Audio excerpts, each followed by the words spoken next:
আমাদের মতলব বাজার new hostel মাঠের সংলগ্নে যে খালটা আছে আমাদের, যেটা ধনাগদা নদীর পাশ দিয়েই এসেছে এবং আমাদের অত্র এলাকায় ঢুকেছে। এই খালের মাঝখানে আমাদের নিউ হোস্টেল মাঠের যাবতীয় যে আবাসিক এলাকাগুলো আছে এবং বাসা বাড়িগুলো রয়েছে, এখানে যে মানুষগুলা বসবাস করেন, বিশেষ করে সেই মানুষগুলা এখানে ময়লাগুলা ফেলেন। তো আসলে আমরা যদি আমাদের নিজেদের পরিবেশটাকে নষ্ট করে ফেলি এবং আমাদের সেই পরিবেশ নষ্ট হওয়ার কারণে এই ময়লাগুলো আমাদের এই যে খালে যাচ্ছে, খাল থেকে বিভিন্ন পুকুরে ঢুকছে, তারপর হচ্ছে নদীতে ঢুকছে। আমরা মাছ খাই ধনাগদা নদী থেকে।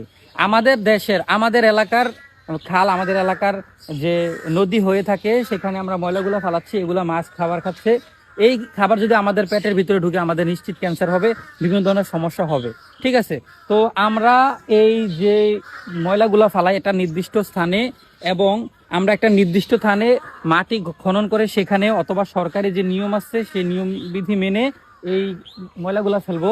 আমাদের যদি সরকারি নিয়ম হার্ড হতো এবং যদি আমাদের আইনি নিয়ম যদি হার্ড হতো, তাহলে কখনোই সাধারণ মানুষ এখানে ময়লা ফেলার সাহস পায় না। তো আমি বলবো, আমাদের যে সাধারণ মানুষ আছেন, আপনারা নিজেরা নিজেদের কথা চিন্তা করে, নিজের বাচ্চাদের কথা চিন্তা করে এখানে ময়লা ফেলা বন্ধ করুন এবং এই ময়লার একটা স্থায়ীভাবে সমাধান করুন।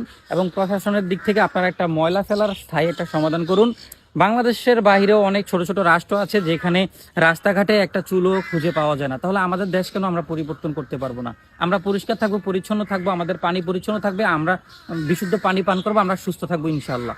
ভিডিওটা যদি প্রয়োজনীয় মনে হয় সবাই শেয়ার করে দিবেন এবং এই ভিডিওটা যাতে উপরের কর্মস্থ যারা থাকে তাদের কাছে শেয়ার করে দিবেন এবং এটার জন্য একটা সমাধান আমরা পাই।